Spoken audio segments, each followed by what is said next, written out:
Baik,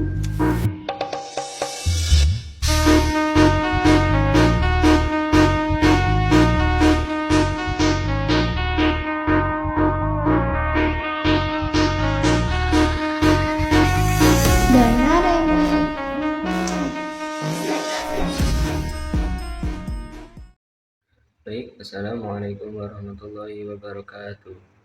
Perkenalkan, nama saya Muhammad Imam Abdul Zairi yang akan mempresentasikan dari kelompok 4 tentang konsep kehilangan, kematian, dan berduka. Sudah tahukah kalian apa itu kehilangan? Kehilangan adalah suatu aktual atau potensial ketika sesuatu, yaitu orang atau objek yang dihargai, telah berubah atau tidak lagi ada. Artinya itu ya sudah hilang gitu. Apa saja sih sumber kehilangan? Ada beberapa sumber kehilangan, diantaranya yaitu adalah yang pertama aspek diri, yang kedua objek eksternal, yang ketiga lingkungan yang dikenal, dan yang keempat yaitu orang yang dicintai.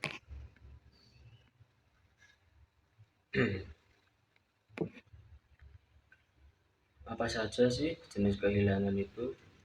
Ada beberapa jenis kehilangan, diantaranya yaitu yang pertama fisik atau aktual. Jadi ada banyak orang yang biasanya kehilangan fisik sebab kecelakaan atau sebab yang lain. Itu kan ada beberapa dari anggota tubuhnya itu hilang. Dan yang kedua yaitu kehilangan dari segi psikologis. Banyak ya, di antara orang-orang itu yang kehilangan dari psikologisnya, ya seperti contoh kehilangan kebahagiaan seperti tinggal dari keluarga atau dari seseorang yang disayang dan lain sebagainya. Yang ketiga yaitu jenis kehilangan antisipasi. Lanjut, definisi berduka. Berduka adalah suatu reaksi emosional individu terhadap peristiwa kehilangan, biasanya diakibatkan perpisahan yang dimanifestasikan dalam bentuk perilaku, perasaan, dan juga pikiran. Lanjut, apa saja sih respon berduka menurut Kubler-Ross?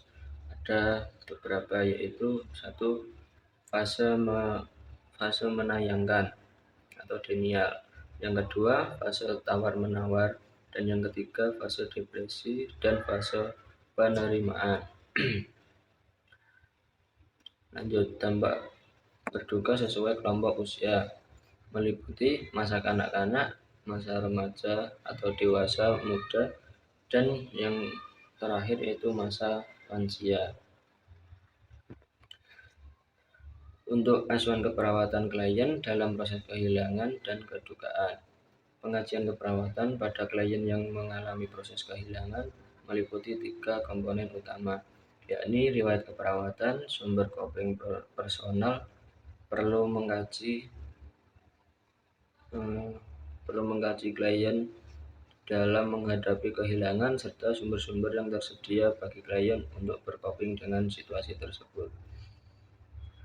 Selanjutnya yaitu analisis data. Pengkajian klien terkait proses kehilangan dan berduka meliputi 3 aspek, yaitu aspek fisiologi, emosional, dan kognitif. Penerapan diagnosis menurut Nanda, yaitu diagnosis spesifik yang terkait dengan proses berduka, meliputi duka cita adaptif dan duka cita maladaptif. Pencernaan dan implementasi secara umum. Tujuan asuhan keperawatan untuk klien yang mengalami proses berduka akibat kehilangan fungsi tubuh atau anggota tubuhnya. Adapun beberapa tanda-tanda kematian, yakni mendekati kematian. Yang pertama, penurunan sirkulasi melemah, kegagalan fungsi sensorik, dan penurunan fungsi pernapasan. Yang kedua yaitu saat mati, terhenti bernapas, hilangnya respon, hilangnya kontrol, dan hilangnya kemampuan panca indera. Setelah kematian, rigor mortis atau kaku, yang kedua algor mortis atau dingin, dan yang ketiga livor mortis. Sekian presentasi dari kelompok kami, kurang lebihnya mohon maaf. Apabila ada kekurangan, kami mohon maaf. Wassalamualaikum warahmatullahi wabarakatuh.